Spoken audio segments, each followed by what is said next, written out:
토요일 오후 3시. 윤지은은 텅 빈 원룸에 앉아 있었다. 어제까지 살던 집이 아니었다. 강남의 넓은 아파트가 아니라 마포구의 작은 원룸이었다. 15년 결혼 생활을 정리하고 나온 곳. 새로운 시작의 공간. 짐은 캐리어 2개가 전부였다. 옷가지 몇 벌, 세면도구, 노트북. 15년을 살았지만 가져올 게 그것밖에 없었다. 휴. 지은이 한숨을 쉬었다. 이혼 서류에 도장을 찍은 게 어제였다. 법원에서 조정 이혼이 성립됐고 서동훈과의 15년 결혼 생활이 공식적으로 끝났다. 아이들 양육권은 협의 중이었다. 딸 하은이는 스스로 엄마와 살겠다고 했고 아들 준혁이는 아직 결정을 못한 상태였다. 창밖으로 늦은 오후 햇살이 들어왔다. 원룸은 좁았지만 채광은 좋았다. 그래서 이 집을 골랐다. 새 출발에는 밝은 빛이 필요하다고 생각했다. 그때 휴대폰이 울렸다. 카카오톡 알림이었다. 발신자를 보고 지은의 표정이 굳어졌다. 김순애. 시어머니였다. 잠시 망설이다가 메시지를 열었다. 메시지는 짧았다. 하지만 강렬했다. 당장 꺼져. 다시는 우리 집안 근처에도 오지 마. 내가 뭔데 우리 동훈이를 버려? 내 주제에? 15년 동안 밥 얻어먹고 살더니 은혜도 모르는 것. 넌 원래 그런 년이야. 꺼져. 지은의 손이 떨렸다. 15년이었다. 15년 동안 들어온 말이었다. 내 주제에. 내가 뭔데? 은혜를 모른다. 하지만 이렇게 문자로 받아보니 새삼 충격이었다. 이혼 사유가 남편의 외도였는데 시어머니는 오히려 지은을 욕하고 있었다. 내가 버렸다고? 지은이 중얼거렸다. 웃기는 소리였다. 남편 서동훈이 회사 후배 박소영과 3년 넘게 바람을 피웠다. 지은이 증거를 잡고 이혼을 요구했다. 외도한 쪽은 남편인데 시어머니는 며느리가 버렸다고 하고 있었다. 아. 지은이 씁쓸하게 웃었다. 예상한 반응이었다. 시어머니는 원래 그런 사람이었다. 무조건 아들 편. 아들이 잘못해도 며느리 탓. 15년 동안 그랬다. 지은은 휴대폰을 내려놓으려 했다. 하지만 손이 움직이지 않았다. 15년이었다. 15년 동안 참았다. 무시당하고 구박당하고 없는 사람 취급당하면서도 참았다. 남편을 사랑해서. 아이들 때문에. 가정을 지키고 싶어서. 그런데 이제 끝났다. 더 이상 참을 이유가 없었다. 지은의 손가락이 움직이기 시작했다. 답장을 쓰기 시작했다. 어머니. 첫 줄을 쓰고 잠시 멈췄다. 15년 동안 한 번도 하지 못한 말이 있었다. 10년 동안 속에 묻어둔 비밀이 있었다. 이제 말할 때가 됐다. 지은이 계속 썼다. 어머니 그 집 대출금 15억 있었잖아요. 10년 전에요. 기억하세요? 아버님 사업 망하고 집 경매 넘어가기 직전이었죠. 그 대출금 누가 갚았는지 아세요? 은행에 확인해 보세요. 2014년 6월 15일에 누가 상환했는지. 제가 갚았어요. 제 돈으로. 15억. 10년 동안 말 안 했어요. 말해봤자 감사하다는 말 안 들을 거 알았으니까. 근데 이제는 아셔야 할 것 같아서요. 어머니가 15년 동안 무시한 며느리가 어머니 집 살린 사람이에요. 그거 아시고 꺼지라고 하세요. 전송 버튼을 눌렀다. 휴대폰 화면에 읽음이 표시됐다. 1분, 2분, 3분. 답장이 없었다. 지은은 휴대폰을 소파 옆에 내려놓고 창밖을 바라봤다. 해가 지고 있었다. 서울의 하늘이 주황빛으로 물들어가고 있었다. 10년 동안 묻어뒀던 비밀을 말했다. 후련해야 하는데 왠지 마음이 복잡했다. 잘한 건가? 말했어야 하는 건가? 아니면 그냥 묻어둬야 했는 건가? 5분이 지났다. 10분이 지났다. 15분이 지났다. 여전히 답장은 없었다. 지은은 눈을 감았다. 10년 전 그날이 떠올랐다. 그때 휴대폰이 울리기 시작했다. 진동음이 아니었다. 벨소리였다. 전화가 오고 있었다. 지은이 눈을 떴다. 화면을 봤다. 김순애. 시어머니였다. 받지 않았다. 전화가 끊겼다. 3초 후 다시 울렸다. 김순애. 받지 않았다. 또 끊겼다. 또 울렸다. 이번에는 다른 번호였다. 서동훈. 남편이었다. 아니, 이제는 전 남편. 받지 않았다. 또 울렸다. 서미라. 신우이. 받지 않았다. 또 울렸다. 서동우. 시동생. 받지 않았다. 휴대폰이 쉴 새 없이 울렸다. 지은은 휴대폰을 무음으로 바꾸고 테이블 위에 뒤집어 놓았다. 그리고 창밖을 바라봤다. 해가 완전히 졌다. 어둠이 내려앉았다. 2시간이 지났다. 지은이 휴대폰을 집어들었다. 화면을 확인했다. 부재중 전화 153통. 카카오톡 메시지 89개. 문자 메시지 34개. 지은은 피식 웃었다. 확인했나 보네. 시어머니가 은행에 확인한 모양이었다. 10년 전 대출금 15억을 누가 상환했는지. 결과를 알고 나서 이 난리가 난 거겠지. 지은은 메시지 하나를 열어봤다. 시어머니가 보낸 것이었다. 지은아, 전화 좀 받아.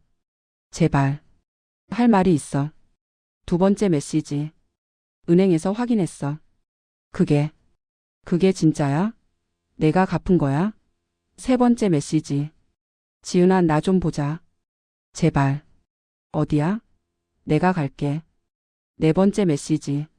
미안해. 내가 잘못했어. 제발 전화 좀. 지은은 메시지 창을 닫았다. 15년 동안 한 번도 듣지 못한 말이었다. 미안해. 그 말을 듣기 위해 15년이 걸렸다. 10년 동안 숨겨둔 비밀을 말해야 들을 수 있었다. 지은의 눈에 눈물이 맺혔다. 이제야 미안하대. 눈물이 흘러내렸다. 15년의 무시와 구박이 떠올랐다. 10년 전 밤새 울면서 결정한 그 순간이 떠올랐다. 아무도 모르게 15억을 갚아준 것. 감사 한마디 듣지 못한 것. 오히려 내가 뭘 해줬냐는 말만 들은 것. 다 떠올랐다. 지은은 한참을 울었다. 그리고 눈물을 닦았다. 됐어. 지은이 중얼거렸다. 이제 됐어. 15년이 끝났다. 이제 새 인생의 시작이었다. 2002년 봄. 32살의 윤지은은 웨딩드레스를 입고 서 있었다. 거울 속에 자신을 바라봤다. 순백의 드레스, 단정하게 올린 머리, 살짝 붉은 볼. 행복한 신부의 모습이었다. 예쁘다, 우리 딸. 뒤에서 아버지의 목소리가 들렸다.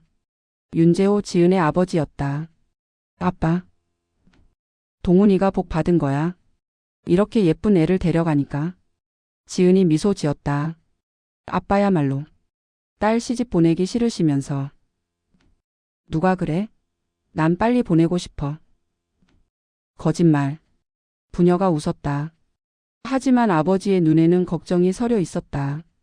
지은아. 응? 시댁이. 좀 걱정된다. 지은의 표정이 살짝 굳어졌다. 왜요? 어제 상견례 때 봤는데. 동훈이 어머니가 좀? 글쎄, 우리 집안을 좀 낮춰보는 것 같더라. 지은은 대답하지 않았다. 사실 그녀도 느꼈다. 상견례 자리에서 시어머니 김순애의 눈빛을. 동훈이 아버지가 건설업을 하시니까 돈은 좀 있는 것 같던데.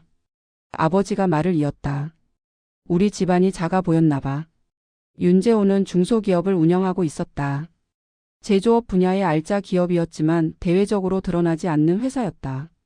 재산은 꽤 있었지만 과시하지 않는 스타일이었다. 아빠 괜찮아요. 동훈 씨가 좋은 사람이에요. 시어머니는 좀 그래도. 그래도 뭐? 사랑하면 다 괜찮아요. 아버지가 한숨을 쉬었다. 그래, 내 말이 맞길 바란다. 결혼식이 끝나고 신혼살이가 시작됐다. 그리고 지은은 곧 현실을 마주했다. 시어머니 김순애는 상상 이상이었다. 결혼 첫날 밤. 신혼집은 시댁 근처의 작은 아파트였다.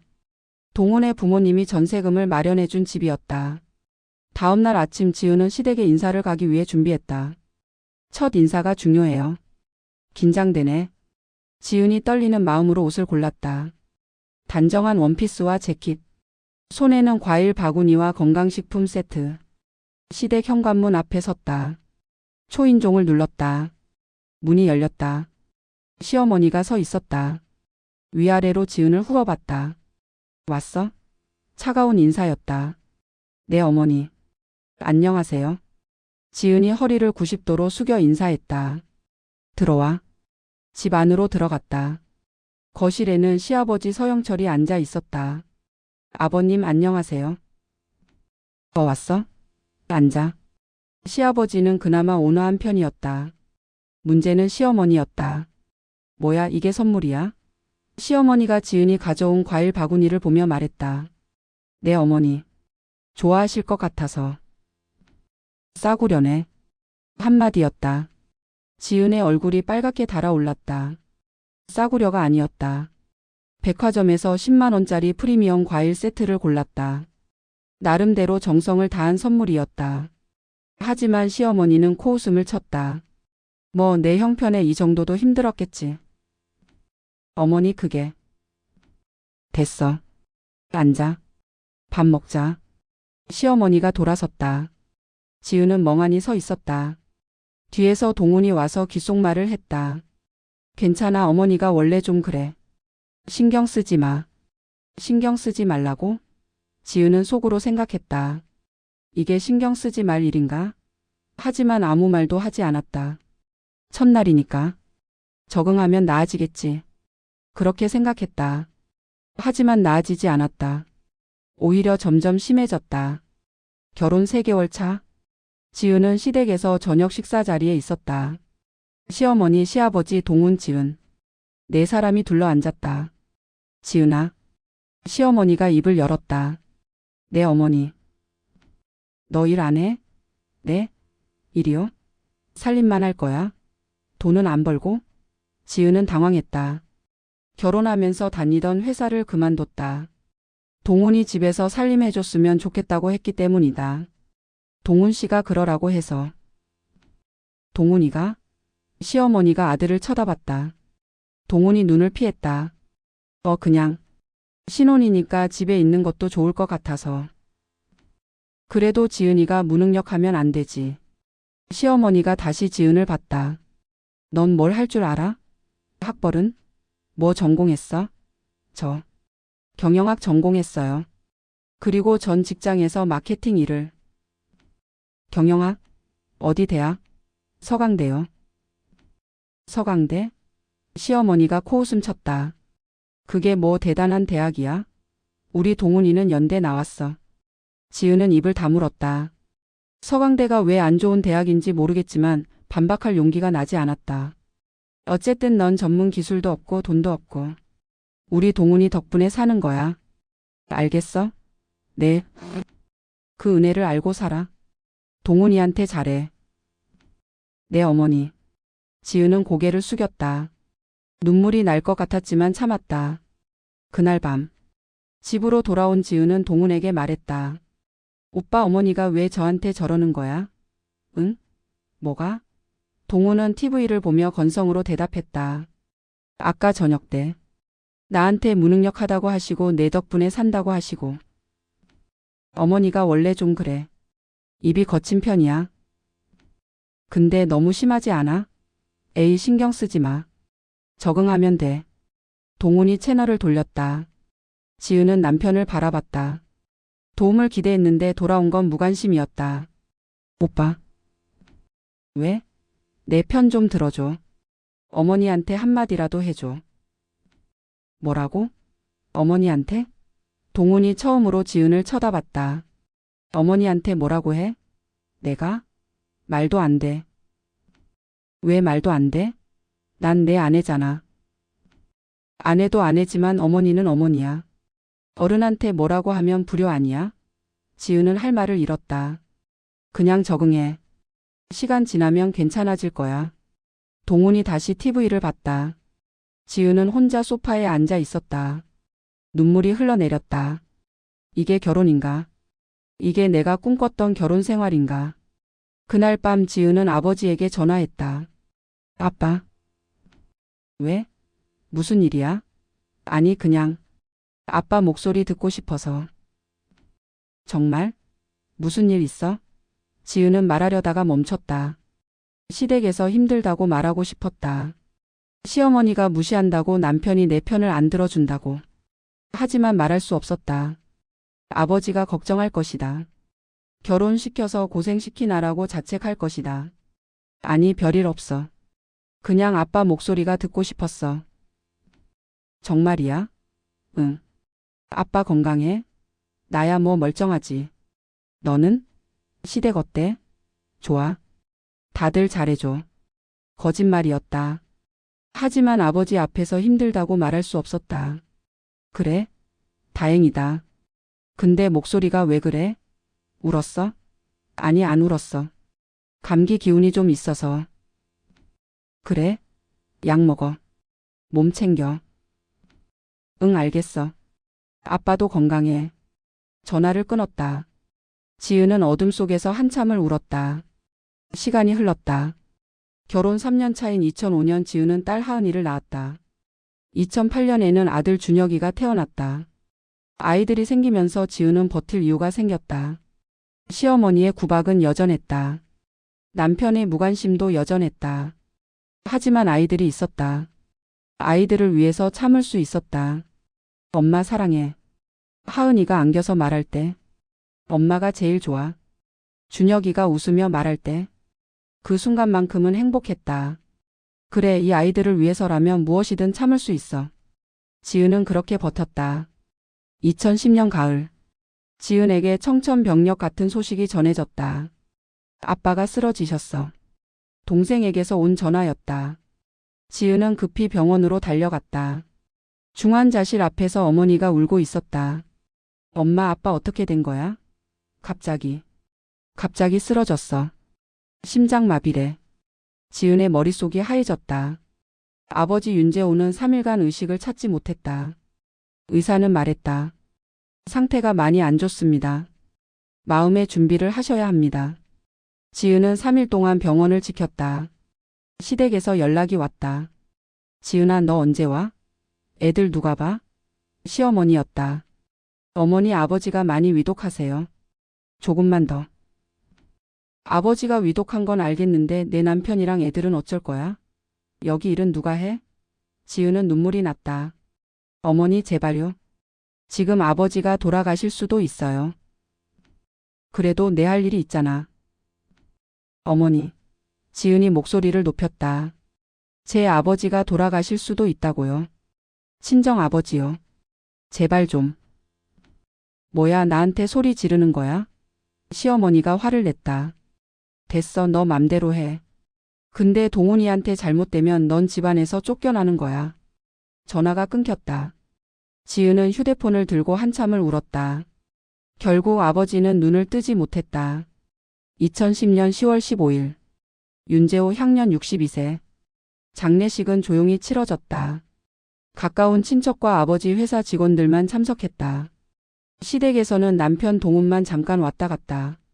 시어머니와 시아버지는 오지 않았다. 바빠서 못 간대. 미안해. 동훈이 전한 말이었다. 지은은 대답하지 않았다. 장례식을 치르는 3일 동안 지은은 거의 울지 않았다. 울 힘도 없었다. 장례가 끝나고 며칠 뒤 변호사가 찾아왔다. 따님, 아버님의 유언장이 있습니다. 지은은 떨리는 손으로 유언장을 받았다. 아버지의 글씨가 보였다. 지은아, 아빠가 갑자기 떠나게 되어 미안하다. 너한테 남겨줄 게 많지 않지만 아빠가 평생 모은 재산을 너에게 물려주마. 회사 지분 100%, 현금 15억, 부동산 5억. 총 자산은 약 35억 정도 될 거야. 회사는 내가 원하면 운영해도 되고 팔아도 된다. 내 마음대로 해라. 근데 지은아, 아빠가 부탁이 있어.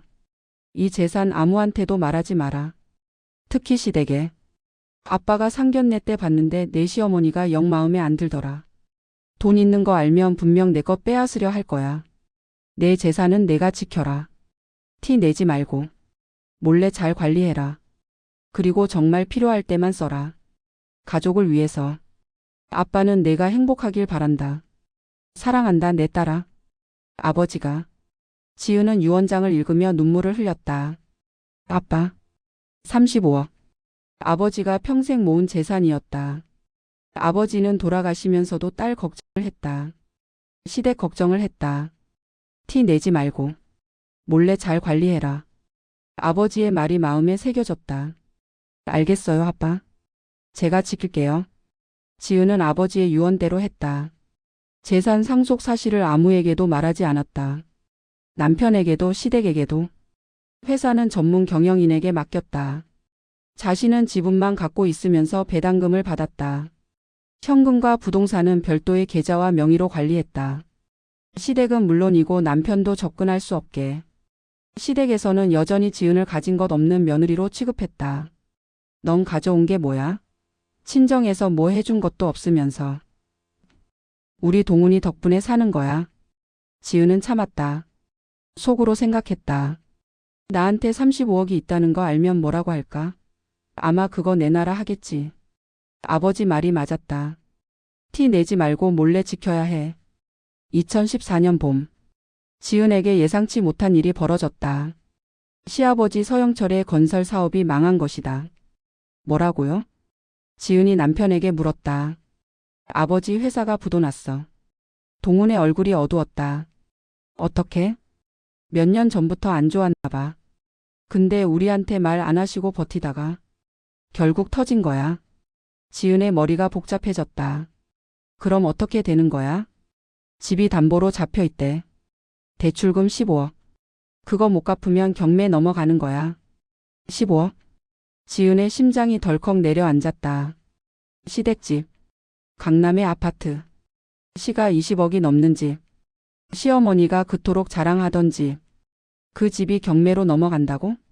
며칠 뒤 지은은 시댁에 갔다. 분위기가 암울했다. 시아버지는 소파에 앉아 멍하니 있었다. 시어머니는 눈이 퉁퉁 부어 있었다. 시동생과 시누이도 와 있었다. 어떻게 된 거야, 아버지? 시동생 동욱이 소리쳤다. 집이 경매 넘어가면 우리 다 어디서 살아? 동우가 소리 지르지 마라. 시아버지가 힘없이 말했다. 소리 지르지 말라고. 아버지가 숨기고 있으니까 이 지경이 된 거잖아. 그만해. 시어머니가 끼어들었다. 지금 아버지한테 소리 지를 때야. 방법을 찾아야지. 무슨 방법이요? 15억을 어디서 구해요? 시누이 미라가 울먹였다. 오빠 형부 회사에서 빌릴 수 없어? 미친 소리 하지 마. 내가 회사 돈 빼돌려? 바로 잘리지. 동훈이 한숨을 쉬었다. 은행 대출은? 이미 다 막혔어. 아버지 신용이 바닥이야. 그럼 어떡해? 시댁 가족들이 서로 얼굴을 쳐다봤다. 아무도 답이 없었다. 지은은 조용히 그 자리를 지켜봤다. 15억. 경매까지 남은 시간은 2개월. 2개월 안에 15억을 마련하지 못하면 시댁집은 넘어간다. 지은의 머릿속에 아버지의 유산이 떠올랐다. 35억. 그중 현금만 15억이 있었다. 시댁집을 살릴 수 있다. 하지만 지은은 고민에 빠졌다. 그날 밤 지은은 잠을 이루지 못했다. 아이들이 잠든 후 베란다에 나와 서울의 야경을 바라봤다. 머릿속이 복잡했다. 시댁집을 살려야 하나? 15억을 내야 하나? 시어머니는 15년간 나를 무시하고 구박했다. 시아버지는 무관심했다. 시동생과 시누이도 마찬가지. 그런 사람들을 위해 내 돈을 써야 하나? 아버지가 티 내지 말고 지켜라고 했다. 내 돈을 내면 결국 들통날 수도 있다. 그럼 다 뺏길 수도 있다. 아, 지은이 한숨을 쉬었다. 근데 다른 생각도 들었다. 시댁집이 경매로 넘어가면 어떻게 되지? 시부모님이 갈 곳이 없어진다. 동훈이 스트레스를 받는다. 아이들이 할머니 할아버지 걱정을 한다. 결국 우리 가족 전체가 힘들어진다. 지은은 눈을 감았다. 아버지의 목소리가 떠올랐다. 정말 필요할 때만 써라. 가족을 위해서. 가족을 위해서. 시댁도 가족이다. 싫어도 미워도 가족이다. 내 남편의 가족이고 내 아이들의 할머니 할아버지다. 새벽 3시. 지은은 결심했다. 돈을 내자. 대신 절대 티 내지 말자. 익명으로 처리하자. 아무도 모르게. 그게 아버지의 유언이니까. 그게 나를 지키는 방법이니까. 다음 날 지은은 변호사에게 연락했다. 아버지 유산을 관리하는 변호사였다. 변호사님 부탁이 있어요. 말씀하세요. 15억을 출금해야 해요. 그리고 그 돈으로 특정 대출을 갚고 싶은데 제 이름이 나오지 않게 처리할 수 있을까요? 익명 상환 말씀이시죠? 네, 가능해요. 가능합니다. 제가 대리인으로 처리하면 됩니다. 은행에는 익명 기부자라고 하면 되고요. 그렇게 해주세요. 근데 15억이면 큰 금액인데 무슨 대출이에요? 시댁집 담보 대출이에요. 경매 직전이에요. 변호사가 잠시 침묵했다. 시댁이요? 네. 근데 시댁 분들이 모르게 하신다고요? 네. 절대 알면 안 돼요. 알겠습니다. 제가 처리할게요. 감사합니다. 일주일 뒤 변호사에게서 연락이 왔다. 처리됐습니다. 대출금 15억 전액 상환 완료. 시댁에는 어떻게 알려졌어요? 은행에서 익명 기부자가 대신 상환했다고 안내했습니다. 누군지는 알 수 없다고요. 다행이에요. 근데 은행 측에서 의아해 하더라고요. 왜 익명으로 하냐고. 뭐라고 하셨어요? 기부자의 뜻이라고 했습니다. 더 이상 묻지 않더라고요. 감사합니다. 지은은 전화를 끊고 안도의 한숨을 쉬었다. 됐다. 시댁집을 살렸다. 아무도 모르게. 며칠 뒤 지은은 시댁에 갔다. 분위기가 완전히 달라져 있었다. 기적이야. 기적. 시어머니가 울먹이며 말했다. 누군가 대출금을 다 갚아줬어. 은행에서 연락 왔어. 정말이요? 지은이 놀란 척했다. 응. 익명이래. 누군지 모르지만 15억을 다 갚아줬어. 시아버지도 눈물을 흘리고 있었다. 세상에 이런 일이. 하늘이 도운 거야. 시동생과 시누이도 기뻐하고 있었다. 오빠 누가 갚아준 거야? 몰라. 은행에서도 모른대. 그냥 기적이야. 기적. 지은은 조용히 미소 지었다. 아무도 몰랐다. 그 기적이 바로 옆에 앉아 있다는 걸. 시어머니가 지은을 쳐다봤다. 지은아, 내 어머니. 너도 감사 기도해라. 하늘이 우리 집안을 도운 거야. 내 어머니. 시어머니의 눈에는 눈물이 맺혀 있었다. 하지만 지은에게 감사의 말은 한마디도 없었다. 당연했다. 모르니까. 지은은 속으로 생각했다. 알면 뭐라고 할까? 감사하다고 할까? 아니면 그 돈도 없어? 더 내놔. 라고 할까? 지은은 고개를 저었다. 절대 말하면 안 된다. 이건 평생 비밀이다. 대출 상환 사건 이후에도 시댁의 태도는 변하지 않았다. 아니 오히려 더 심해졌다. 2015년 봄. 시댁에서 저녁 식사 자리. 시어머니가 말했다. 하늘이 우리 집안을 도운 거야. 복 받을 일을 했나 봐. 그러게요. 누가 그런 기적을 준 걸까요? 시누이가 맞장 붙였다. 지은은 조용히 밥을 먹고 있었다. 그때 시어머니가 지은을 쳐다봤다. 지은아, 내 어머니. 근데 넌 뭘 해줬어? 네? 작년에 집 경매 넘어갈 뻔했을 때. 넌 뭐 했어? 지은의 손이 멈췄다. 저요? 응. 동훈이는 그래도 아버지 회사 일 도와주고 동욱이도 여기저기 알아보고. 미라도 친구들한테 돈 빌릴 수 있나 알아봤어. 근데 넌? 저는. 넌 아무것도 안 했잖아. 친정에서 돈 빌려오지도 못하고. 지은의 가슴이 답답해졌다. 어머니 저도 걱정은 많이 했어요. 걱정? 걱정만 했어? 행동은? 제가 할 수 있는 게 없었지. 넌 원래 그래.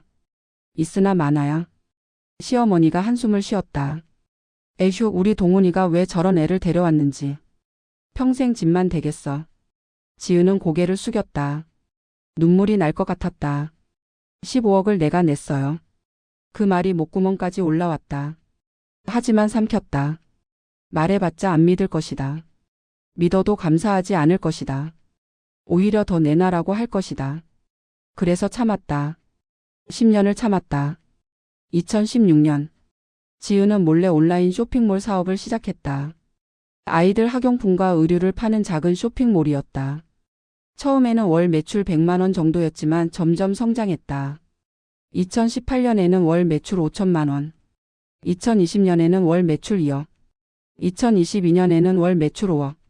지은은 사업 수완이 좋았다. 아버지에게 물려받은 DNA인지도 몰랐다. 사업 수익은 별도 계좌에 쌓았다. 시댁은 물론이고 남편도 몰랐다. 지은은 여전히 전업주부로 행세했다. 당신은 돈 벌어본 적 없잖아. 남편 동훈이 가끔 이렇게 말했다. 그러니까 내 말 들어. 경제 같은 건 몰라도 돼. 지은은 웃으며 대답했다. 알았어. 속으로는 생각했다. 내 쇼핑몰 매출이 당신 연봉 10배야. 하지만 말하지 않았다. 말해봤자 좋을 게 없었다. 2018년 시아버지 서영철이 세상을 떠났다. 건설업 부도 후 우울증에 시달리다가 뇌출혈로 쓰러진 것이었다. 장례식에서 시어머니가 지은에게 말했다. 지은아, 내가 좀 더 잘했으면 아버지가 덜 힘드셨을 텐데. 네? 넌 맨날 집에서 놀잖아. 돈이라도 벌어왔으면 아버지 짐이 덜었을 거야. 지은은 대답하지 않았다. 4년 전 15억을 갚아준 건 나야. 당신 집 살린 건 나야. 그 말을 하고 싶었다. 하지만 장례식장에서 할 말은 아니었다. 그래서 참았다. 또 참았다. 2020년 코로나가 터졌다. 지은의 온라인 쇼핑몰은 대박이 났다. 비대면 시대의 온라인 쇼핑이 폭발적으로 성장한 것이다. 매출이 급증했고 순이익도 늘었다. 지은의 개인 재산은 어느새 30억을 넘었다. 아버지 유산 35억 중 15억은 시댁에 줬지만 사업으로 그 이상을 벌어들인 것이다. 하지만 여전히 비밀이었다. 시댁에서는 여전히 지은을 무능력한 전업주부로 취급했다. 지은아, 너도 뭐라도 해봐. 나이 먹으면 더 힘들어. 시어머니가 잔소리했다. 동훈이만 믿고 살지 말고. 혼자서도 뭔가 할 줄 알아야지. 지은은 웃으며 대답했다. 네, 어머니. 생각해 볼게요. 속으로는 쓴 웃음을 지었다. 2022년 여름. 지은은 남편의 외도를 발견했다. 우연이었다. 동훈의 휴대폰에서 이상한 카카오톡을 발견한 것이다. 오빠 오늘 밤 어디서 봐? 호텔로 갈까? 사랑해 오빠. 나도 사랑해. 상대는 박소영. 남편 회사 후배였다. 지은의 심장이 얼어붙었다. 그날 밤. 지은은 남편이 잠든 후 휴대폰을 더 뒤졌다. 카카오톡 대화 내역을 캡처했다. 호텔 예약 내역을 찾았다. 카드 결제 내역을 확인했다. 3년 전부터였다. 2019년부터 시작된 외도였다. 지은의 눈에서 눈물이 흘러내렸다. 15년이었다. 시댁에서 무시당하고 구박당하고 없는 사람 취급당하면서도 참았다. 남편만 믿었다. 남편만은 나를 사랑한다고 믿었다. 근데 그 남편마저 배신한 것이었다. 지은은 그날 밤 결심했다. 이혼하자. 하지만 지금은 안 된다. 증거를 더 모아야 한다. 완벽하게 준비해야 한다. 그리고 아이들이 조금 더 크면 그때 이혼하자. 지은은 눈물을 닦고 계획을 세우기 시작했다.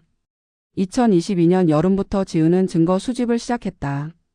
먼저 흥신소를 고용했다. 남편의 외도 증거를 수집해 주세요. 날짜, 장소, 상대 여자 정보까지 전부요. 알겠습니다. 비용은? 얼마든 상관없어요. 흥신소는 6개월간 동훈을 미행했다. 결과는 충격적이었다. 흥신소 보고서. 대상 서동훈 49세 대기업 부장. 상간녀 박소영 35세 같은 회사 과장. 교제 기간 2019년 3월 현재 약 3년 6개월. 만남 장소. 강남구 어호텔 총 47회 투숙 확인. 이태원 비레스토랑 총 23회 방문. 성수동 시카페 총 15회. 박소영 자택 총 28회 방문. 금전 지원. 박소영에게 월 200만 원 용돈 지급 추정. 명품백, 시계, 보석류 선물 다수. 총 추정 금액 약 1억 2천만 원. 기타. 박소영은 서동훈을 오빠로 호칭. 서동훈은 박소영에게 이혼 준비 중이라고 말한 것으로 추정. 두 사람은 함께 제주도, 부산, 일본 등 여행 다수. 지은은 보고서를 읽으며 눈물을 흘렸다. 3년 반. 그 시간 동안 남편은 다른 여자와 사랑을 나눴다. 내가 시댁에서 구박당할 때 남편은 다른 여자와 호텔에 있었다. 내가 아이들 뒷바라지할 때 남편은 다른 여자에게 명품백을 사줬다. 1억 2천만 원. 그 돈이면 가족 여행을 몇 번이나 갔을까? 아이들 학원비를 몇 년이나 냈을까? 지은이 한숨을 쉬었다. 눈물이 마르지 않았다. 증거 수집은 계속됐다. 지은은 남편의 카카오톡 대화를 정기적으로 캡처했다. 호텔 예약 내역, 카드 결제 내역도 수집했다. 2년 동안이었다. 2022년부터 2024년까지. 파일은 점점 두꺼워졌다. 2024년 봄. 딸 하은이가 대학교 2학년이 됐다. 아들 준혁이는 고등학교 1학년. 아이들이 어느 정도 컸다. 지은은 결심했다. 이제 때가 됐다. 이혼하자. 어느 날 저녁. 지은은 남편에게 말했다. 우리 얘기 좀 해. 응? 무슨 얘기?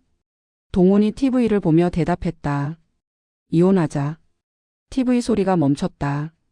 리모컨을 든 동훈의 손이 얼어붙었다. 뭐? 이혼하자고. 동훈이 천천히 지은을 쳐다봤다. 갑자기 무슨 소리야? 갑자기가 아니야. 오래 생각했어. 뭘 오래 생각해? 왜 갑자기 이혼?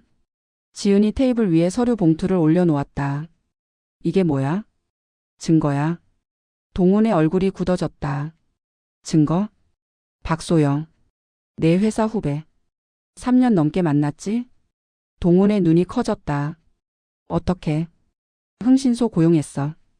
2년 동안 증거 수집했어. 사진, 영상, 호텔 예약 내역, 카드 결제 내역. 다 있어. 지은이 봉투를 열었다. 안에서 사진들이 쏟아졌다. 동훈과 소영이 손잡고 걷는 사진. 동훈과 소영이 호텔로 들어가는 사진. 동훈과 소영이 키스하는 사진. 동훈의 얼굴이 하얘졌다. 이건. 변명하지 마. 다 알아. 지은이 차갑게 말했다. 15년 동안 참았어. 시댁에서 무시당하고 구박당하고. 그래도 참았어. 너를 사랑하니까. 가정을 지키고 싶으니까. 지은아. 근데 너는 나를 배신했어. 3년 넘게 다른 여자 만나면서 나한테 사랑해라고 했어. 눈물이 흘러내렸다. 이제 끝이야. 이혼해. 동훈이 입을 열었다. 지은아, 미안해. 정말 미안해. 내가 잘못했어. 알아. 한 번만 기회를 줘. 다시 시작하자. 그 여자랑 끊을게. 늦었어. 지은이 일어섰다. 변호사한테 이혼 소송 의뢰했어. 다음 주에 법원에서 보자. 지은아. 동훈이 지은의 손을 잡으려 했다. 지은이 뿌리쳤다. 손 대지 마. 차갑게 말하고 방으로 들어갔다. 문이 닫혔다. 동훈은 거실에 홀로 남았다. 이혼 소송이 시작됐다. 지은은 유능한 변호사를 선임했다. 증거가 충분했기 때문에 유리한 조건으로 협의할 수 있었다. 법원 조정실. 지은과 동훈이 마주 앉았다. 각자의 변호사가 옆에 있었다. 원고 측에서 이혼 사유를 말씀해 주세요. 조정위원이 말했다. 지은의 변호사가 서류를 내밀었다. 피고 서동훈 씨의 외도입니다. 2019년부터 약 5년간 직장 동료와 부적절한 관계를 유지했습니다. 증거 자료 제출합니다. 서류가 넘겨졌다. 사진, 호텔 예약 내역, 카드 결제 내역, 카카오톡 대화 캡처. 조정위원이 서류를 후워봤다. 피고 측 반론 있으십니까? 동훈의 변호사가 말했다. 피고는 외도 사실을 인정합니다. 다만 원고와 원만하게 합의하길 희망합니다. 합의 조건은요? 위자료 5천만 원, 재산 분할은 협의입니다. 지은의 변호사가 끼어들었다. 5천만 원은 터무니없습니다. 5년간의 외도에 대해 최소 3억 원의 위자료가 적정합니다. 3억이요? 동훈의 변호사가 당황했다. 증거를 보시면 아시겠지만 피고는 상간녀에게 약 1억 2천만 원 이상을 지출했습니다. 가정에 쏟아야 할 돈을 외도에 탕진한 겁니다. 조정위원이 고개를 끄덕였다. 재산 분할은 어떻게 하시겠습니까? 지은의 변호사가 말했다. 원고는 재산 분할을 포기합니다. 네? 동훈의 변호사가 놀란 표정을 지었다. 동훈도 당황했다. 포기요? 15년간의 결혼 생활인데요. 원고의 의사입니다. 위자료 3억 원만 받고 재산 분할은 하지 않겠습니다. 조정위원이 지은을 쳐다봤다. 원고 정말 그렇게 하시겠습니까? 재산 분할 포기하면 상당한 금액을 놓치실 수 있습니다. 지은이 입을 열었다. 괜찮습니다. 저는 제 것만 가지고 나가면 됩니다. 알겠습니다. 조정이 진행됐다. 결국 위자료 2억 원의 합의가 이뤄졌다. 재산 분할은 지은이 포기했다. 조정이 끝나고 법원 폭도. 동훈이 지은에게 다가왔다. 지은아, 뭐? 왜 재산 분할 포기한 거야? 변호사도 이상하다고 하던데. 지은이 동훈을 쳐다봤다. 내 돈 필요 없어. 뭐? 15년 동안 내 덕분에 살았다고 생각해? 그 돈 받으면 내 시혜를 인정하는 거잖아. 난 그런 거 싫어. 지은아, 그래도. 됐어. 이제 남 아니야. 지은이 돌아섰다. 아, 그리고. 멈춰서 뒤를 돌아봤다. 어머니한테도 말해. 이혼했다고. 원하면 내가 직접 말해도 돼. 어머니는 내가 말할게. 그래. 알아서 해. 지은이 법원을 나갔다. 그날 저녁. 지은은 짐을 싸서 집을 나왔다. 15년 살던 집이었다. 아이들을 낳고 키운 집. 웃고 울었던 집. 하지만 더 이상 그곳에 있을 수 없었다. 캐리어 2개의 짐을 쌌다. 마포구의 원룸 계약을 마치고 이사했다. 새로운 시작이었다. 다음 날. 시어머니에게서 문자가 왔다. 당장 꺼져. 다시는 우리 집안 근처에도 오지 마. 지은은 그 문자를 보고 결심했다. 10년간 숨겨왔던 비밀을 말할 때가 됐다. 지은의 답장이 전송됐다. 어머니, 그 집 대출금 15억 있었잖아요. 10년 전에요. 기억하세요? 아버님 사업 망하고 집 경매 넘어가기 직전이었죠. 그 대출금 누가 갚았는지 아세요? 은행에 확인해 보세요. 2014년 6월 15일에 누가 상환했는지. 제가 갚았어요. 제 돈으로. 15억. 10년 동안 말 안 했어요. 말해봤자 감사하다는 말 안 들을 거 알았으니까. 근데 이제는 아셔야 할 것 같아서요. 어머니가 15년 동안 무시한 며느리가 어머니 집 살린 사람이에요. 그거 아시고 꺼지라고 하세요. 시어머니 김순애의 집. 순애는 휴대폰을 들고 멍하니 앉아 있었다. 며느리의 답장을 읽고 또 읽었다. 이게 무슨 소리야? 15억. 10년 전. 경매 직전. 기억이 났다. 그때 정말 죽고 싶었다. 평생 살던 집이 경매로 넘어갈 뻔했다. 남편의 사업 실패로 모든 게 무너지는 것 같았다.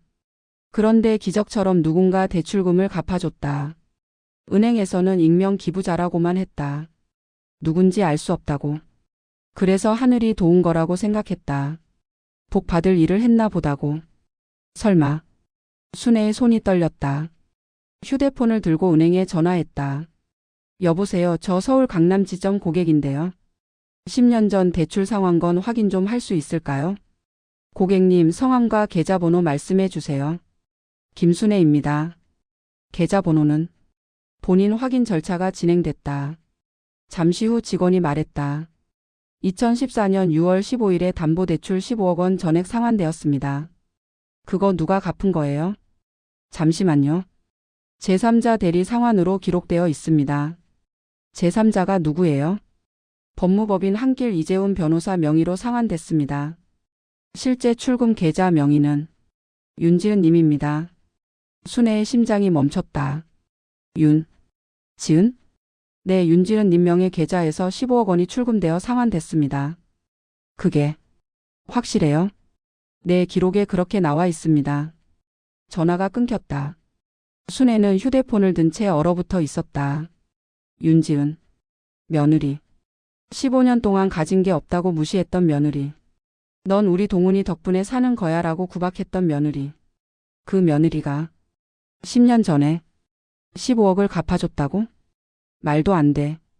순애가 중얼거렸다. 그년이 15억이 어디 있어? 말도 안 돼. 하지만 은행 기록은 거짓말을 하지 않았다. 윤지은. 그 이름이 선명하게 기록되어 있었다. 순애는 급히 아들 동훈에게 전화했다. 동훈아. 왜요, 어머니? 너 며느리. 아니, 지은이한테 연락 좀 해봐. 왜요? 무슨 일이에요? 그년이 10년 전에 우리 집 대출금 갚았대. 전화기 너머로 침묵이 흘렀다. 뭐라고요? 15억. 경매 넘어가기 직전에 지은이가 갚았대. 말도 안 돼요. 지은이한테 그런 돈이 어디 있어요? 은행에서 확인했어. 지은이 이름으로 15억 상환됐어. 동훈도 당황한 기색이 역력했다. 그게 진짜예요? 진짜야. 내가 방금 확인했다니까. 잠깐만요, 어머니. 제가 지은이한테 연락해 볼게요. 전화가 끊겼다. 동훈이 지은에게 전화했다. 받지 않았다. 다시 전화했다. 또 받지 않았다. 카카오톡으로 메시지를 보냈다. 지은아, 전화 좀 받아. 어머니한테 들었어. 10년 전에 15억 갚은 거 진짜야? 읽음 표시가 떴다. 하지만 답장은 없었다. 동훈이 다시 메시지를 보냈다. 지은아, 제발. 얘기 좀 하자. 그게 진짜면 왜 말 안 한 거야? 잠시 후 답장이 왔다. 말하면 뭐가 달라졌을 것 같아? 동훈은 대답하지 못했다. 15년 동안 넌 가진 게 없다고 무시했잖아. 말해봤자 그 돈 더 없어? 라고 했을 거잖아. 동훈의 손이 떨렸다. 틀린 말이야? 지은의 메시지가 또 왔다. 10년 동안 기다렸어. 언젠가 고맙다는 말 들을까 싶어서. 근데 안 하더라. 오히려 더 무시하더라. 그래서 이제 말하는 거야. 더 이상 참을 이유 없으니까. 그리고 이제 남 아니니까. 동훈은 휴대폰을 들고 한참을 서 있었다. 그날 밤 시댁집에 가족회의가 소집됐다. 시어머니 순애, 아들 동훈, 딸 미라, 아들 동우. 4사람이 거실에 모였다. 그래서 진짜야? 미라가 물었다. 은행에서 확인했어. 10년 전에 지은이가 15억 갚았대. 순애가 힘없이 말했다. 말도 안 돼. 지은이한테 그런 돈이 어디 있어? 동욱이 고개를 저었다. 친정에서 받았겠지. 뭐? 친정 아버지가 회사 하셨다며. 동훈이 끼어들었다. 아니, 장인어른 돌아가셨을 때 유산 없었어. 회사도 별로 안 됐다고. 근데 15억이 어디서 나와? 4사람이 서로 얼굴을 쳐다봤다. 아무도 답이 없었다. 그때 순애의 휴대폰이 울렸다. 발신자를 보고 순애가 움찔했다. 윤지은. 지은이다. 순애가 떨리는 손으로 전화를 받았다. 여보세요? 어머니, 저예요. 지은의 목소리는 차분했다. 확인하셨죠? 은행에서. 그래. 확인했어. 그럼 이제 아셨네요. 10년 전에 누가 집 살렸는지. 순애가 입술을 깨물었다. 그게 어떻게? 궁금하시죠? 제가 15억을 어디서 구했는지. 친정아버지 유산이에요. 아버지가 돌아가시면서 저한테 35억을 남기셨어요. 그중 15억을 시댁집 살리는 데 썼어요. 순애의 눈이 커졌다. 35억? 네. 근데 아무한테도 말 안 했어요. 아버지 유언이었거든요. 티 내지 말고 가족 지켜라. 그래서 숨겼어요. 그걸 왜 숨겼냐고요? 지은의 목소리가 차가워졌다. 말하면 달라졌을까요? 어머니가 감사하다고 했을까요? 아니면 그 돈 더 없어? 더 내나 했을까요?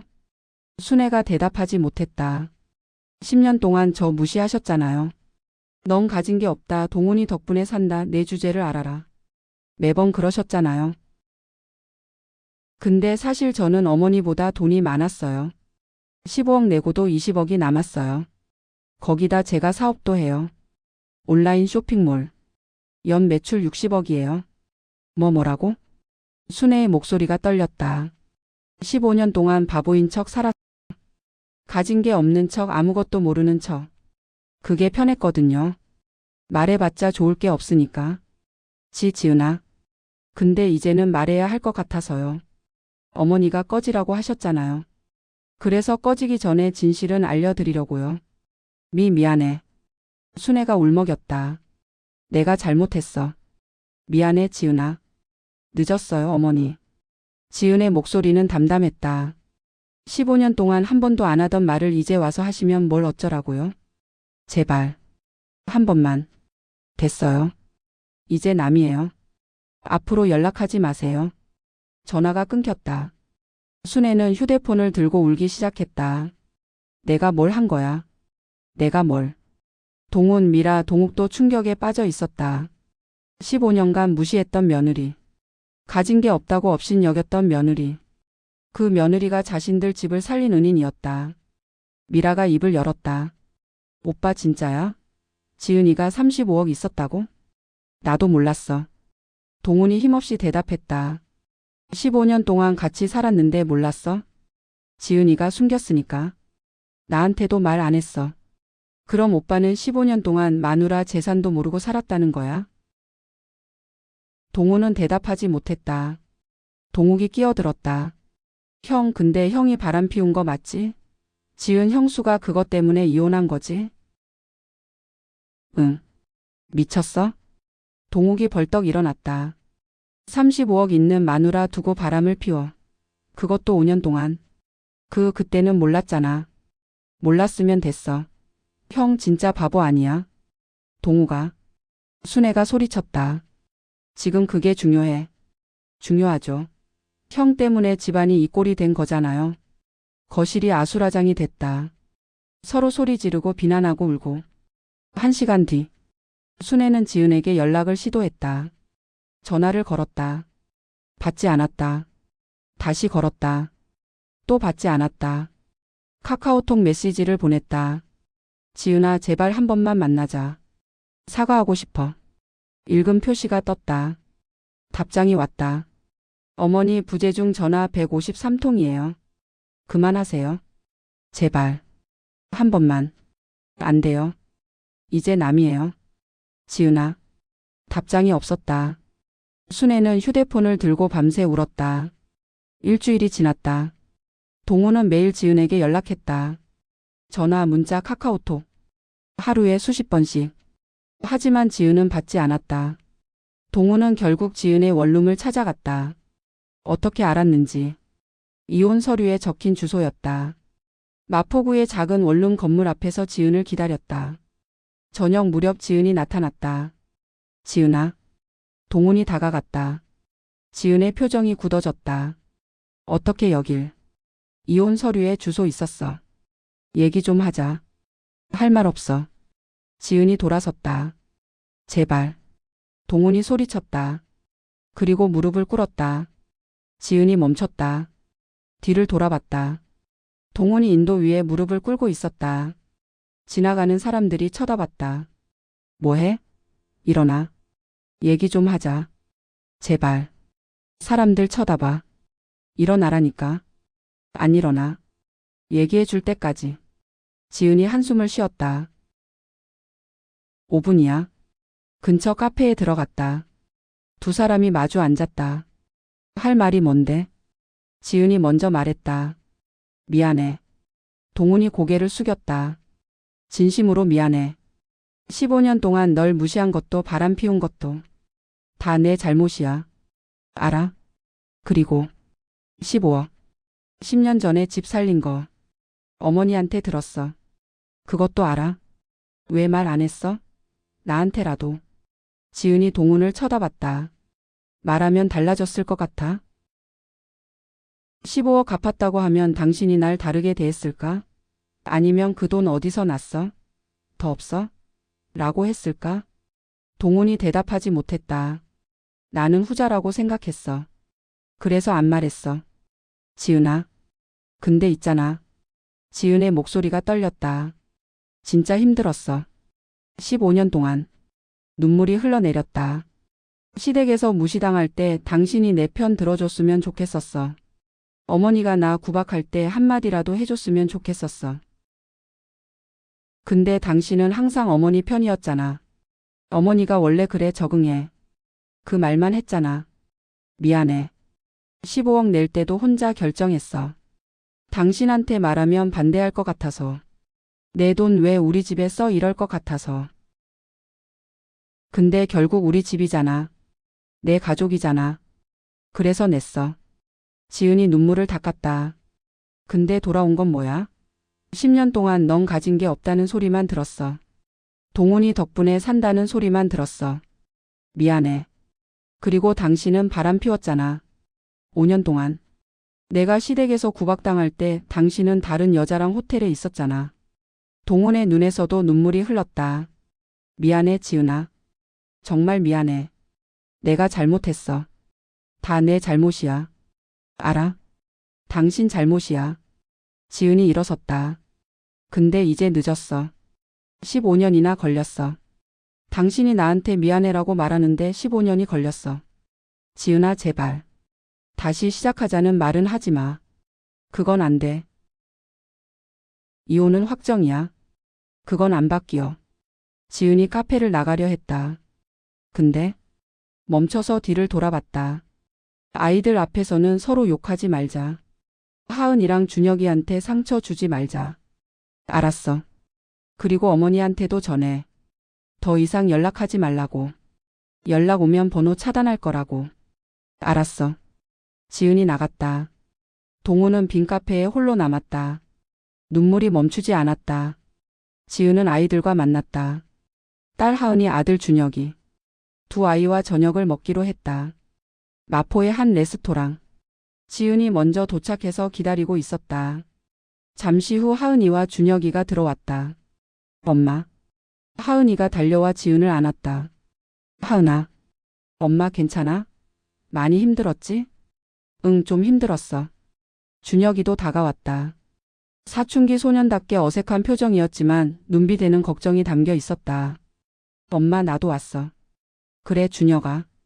고마워. 세 사람이 자리에 앉았다. 음식을 주문하고 잠시 침묵이 흘렀다. 하은이가 먼저 입을 열었다. 엄마, 할머니한테 15억 준 거 진짜야? 지은이 고개를 끄덕였다. 응, 진짜야. 10년 전에? 응. 할아버지 사업 망했을 때. 집 경매 넘어가기 직전이었어. 하은이의 눈이 촉촉해졌다. 왜 말 안 했어? 나한테도? 너희한테는 부담 주기 싫었어. 그리고 그때 너희 너무 어렸잖아. 근데? 괜찮아. 이제 다 지난 일이야. 준혁이가 물었다. 엄마, 근데 그 돈 어디서 났어? 우리 외할아버지가 부자였어? 지은이 미소 지었다. 응, 좀 부자셨어. 중소기업 사장님이셨거든. 몰랐어. 외할아버지 얘기 잘 안 하셔서. 일부러 안 했어. 시댁에서 알면 복잡해질 것 같아서. 근데 왜? 준혁이가 고개를 갸우뚱했다. 왜 시댁집 살려준 거야? 할머니 엄마한테 엄청 나쁘게 대했잖아. 지은이 잠시 생각했다. 그때는 그래도 가족이라고 생각했어. 내 남편의 부모님이고 너희 할머니 할아버지잖아. 가족이 어려우면 도와야 한다고 생각했어. 근데 할머니는 엄마한테 고마워한 적 없잖아. 그래, 없었어. 지은이 쓸쓸하게 웃었다. 그게 좀 억울하긴 해. 10년 동안 내가 해준 게 뭐 있냐는 말만 들었으니까. 엄마. 하은이가 지은의 손을 잡았다. 엄마 정말 대단해. 나라면 못했을 거야. 대단한 거 아니야. 그냥 바보 같은 거지. 바보 아니야. 대단한 거야. 준혁이도 끼어들었다. 엄마, 나도 그렇게 생각해. 할머니가 잘못한 거야. 엄마 잘못 아니야. 지은의 눈에 눈물이 맺혔다. 고마워, 준혁아. 하은아. 음식이 나오고 식사를 하며 대화를 나눴다. 하은이가 물었다. 엄마, 앞으로 어떻게 할 거야? 그냥 내 사업에 집중하려고. 사업? 엄마 사업해? 응, 온라인 쇼핑몰. 진짜? 몰랐어. 하은이가 눈을 동그랗게 떴다. 왜 말 안 했어? 시댁에서 알면 복잡해질 것 같아서. 숨기고 있었어. 대박. 엄마 진짜 비밀이 많다. 준혁이가 물었다. 엄마, 근데 나랑 누나 어떻게 해? 아빠랑 살아? 엄마랑 살아? 지은이 두 아이를 바라봤다. 너희가 정해. 엄마는 어떤 선택이든 존중할 거야. 난 엄마랑 살래. 하은이가 바로 대답했다. 나도. 준혁이가 잠시 망설이다가 말했다. 나도 엄마랑 살고 싶어. 지은의 눈에서 눈물이 흘러내렸다. 고마워, 얘들아. 하은이가 엄마를 안았다. 엄마, 울지 마. 이제 우리가 엄마 편이야. 무슨 일이 있어도. 그래, 엄마. 우리가 있잖아. 준혁이도 어색하게 엄마를 토닥였다. 지은은 두 아이를 안고 한참을 울었다. 1년이 지났다. 지은은 완전히 새로운 삶을 살고 있었다. 마포의 원룸에서 나와 합정동의 넓은 아파트로 이사했다. 하은이와 준혁이도 함께 살았다. 사업은 더욱 번창했다. 온라인 쇼핑몰 지은 스토어는 연 매출 100억을 돌파했다. 직원도 30명으로 늘었다. 지은은 더 이상 숨기지 않았다. 당당하게 사업가로 활동했다. 어느 날 오후, 지은의 사무실에 손님이 찾아왔다. 대표님, 손님이 오셨는데요. 비서가 말했다. 누구? 김순애 씨라고 하시는데요. 지은의 표정이 굳어졌다. 들어오시라고 해. 잠시 후 문이 열리고 시어머니 김순애가 들어왔다. 1년 만에 보는 모습이었다. 많이 늙어 있었다. 머리카락이 하얗게 새었고 얼굴에 주름이 깊어졌다. 안녕. 지은아. 안녕하세요, 어머니. 지은이 자리에서 일어나지 않았다. 앉으세요. 순애가 소파에 앉았다. 어색한 침묵이 흘렀다. 무슨 일이세요? 지은이 먼저 물었다. 그냥 얼굴 보고 싶어서. 1년 만에요? 연락하면 안 받을 것 같아서. 무작정 왔어. 지은은 대답하지 않았다.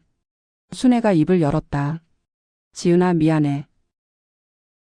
1년 동안 매일 생각했어. 내가 얼마나 잘못했는지. 15년 동안 널 얼마나 무시했는지. 얼마나 상처 줬는지. 순애의 눈에서 눈물이 흘러내렸다. 너는 우리 집 살린 은인인데 나는 평생 가진 게 없다고 무시했어. 정말 미안해. 지은은 조용히 순애를 바라봤다. 어머니. 응? 그 말 15년 전에 하셨으면 좋았을 텐데요. 15억 안 내도 좋았어요. 그냥 고맙다, 고생했다 그 말 한마디면 됐어요. 순애가 고개를 숙였다. 근데 15년 동안 한 번도 안 하셨잖아요. 오히려 더 무시하셨잖아요. 미안해. 늦었어요. 솔직히 용서하고 싶지 않아요. 순애가 고개를 들었다. 그래도? 근데요? 지은이 한숨을 쉬었다. 하은이가 그래요. 할머니 한 번은 만나보라고. 하은이가? 네. 아무리 그래도 할머니인데 완전히 끊으면 안 된다고. 하은이. 그래서 만나러 온 거예요. 하은이 말 때문에. 순애의 눈에서 눈물이 더 흘러내렸다. 고마워. 하은이한테. 근데 어머니. 지은이 단호하게 말했다. 예전처럼은 안 돼요. 시댁 며느리로 살면서 참던 그때처럼은 안 해요. 알았어. 명절에 한두 번 얼굴 보는 정도. 그 이상은 힘들어요. 알았어, 그렇게 해. 그리고 다시 무시하시면 그때는 진짜 끝이에요. 안 그럴게. 절대 안 그럴게. 지은이 일어섰다. 오늘은 이만 가세요. 전 일이 있어서. 순애가 천천히 일어났다. 지은아. 네? 사업. 잘 되는 것 같아서 다행이야. 감사해요. 건강 챙겨. 어머니도요. 순애가 문 앞에서 멈췄다. 지은아. 네? 고마워. 10년 전에. 진심으로. 15년 동안 한 번도 듣지 못한 말이었다. 지은의 눈에 눈물이 맺혔다. 이제야 말씀하시네요. 미안해. 늦어서. 순애가 나갔다. 지은은 빈 사무실에 홀로 남았다. 창밖으로 햇살이 들어왔다. 눈물을 닦고 미소 지었다. 15년 걸렸네. 고맙다는 말 한마디 듣는데 15년이 걸렸다. 하지만 이제 됐다. 이제 진짜 새 출발이다. 저녁. 지은은 아이들과 함께 저녁을 먹었다. 엄마 오늘 할머니 만났다며? 하은이가 물었다. 응. 왔다 갔어. 어땠어? 그냥. 그랬어. 화해한 거야? 지은이 미소 지었다. 화해까지는 아니고. 그냥 얼굴 본 정도. 그래도 다행이다. 준혁이가 끼어들었다. 엄마 근데 사업 진짜 잘 되나 봐. 뉴스에서 봤어. 뉴스? 응, 여성 CEO 특집에 나왔던데. 아, 그거. 지은이 쑥스럽게 웃었다. 좀 부끄러웠어. 부끄러워할 거 없어. 엄마 대단한 거야. 고마워, 준혁아. 하은이가 말했다. 엄마, 나 엄마처럼 되고 싶어. 엄마처럼? 응. 힘들어도 포기 안 하고 자기 힘으로 성공하는 사람. 지은의 눈에 눈물이 맺혔다. 고마워, 하은아. 근데 엄마처럼 될 필요 없어. 왜? 너는 너대로 행복하면 돼. 엄마처럼 15년 참고 살 필요 없어. 하은이가 엄마를 안았다. 엄마 사랑해. 나도 사랑해. 준혁이도 어색하게 끼어들었다. 나도. 뭐? 사랑해. 세 사람이 웃었다. 밤. 지우는 베란다에 나와 서울의 야경을 바라봤다. 한강이 보였다. 불빛이 반짝였다. 15년 전 이 도시에서 결혼했다. 15년 동안 무시당하고 구박당하고 배신당했다. 하지만 이제 끝났다. 새로운 시작이었다. 아빠. 지은이 하늘을 올려다봤다. 아빠 말대로 했어. 내 재산 지켰어. 티 내지 않고. 그리고 가족 지켰어. 별이 반짝였다. 마치 아버지가 대답하는 것 같았다. 근데 아빠 이제는 나를 위해 살아도 되죠? 바람이 불었다. 지은은 미소 지었다. 고마워요, 아빠. 사랑해요. 다음 날 아침. 지은은 평소보다 일찍 일어났다. 아이들을 위해 아침을 준비했다. 하은아, 준혁아, 일어나. 응. 졸린 눈을 비비며 아이들이 나왔다. 식탁에 둘러앉아 아침을 먹었다. 평범한 아침이었다. 하지만 지은에게는 가장 행복한 아침이었다. 잘 먹을게요. 맛있게 먹어. 지은은 아이들을 바라보며 미소 지었다. 15년을 참고 버텨온 이유. 바로 이 아이들이었다. 이제 그 아이들과 함께 새로운 삶을 시작한다. 더 이상 참지 않아도 되는 삶. 더 이상 숨기지 않아도 되는 삶. 당당하게 나로서 살아가는 삶. 윤지은 47세. 그녀의 진짜 인생이 이제 시작됐다.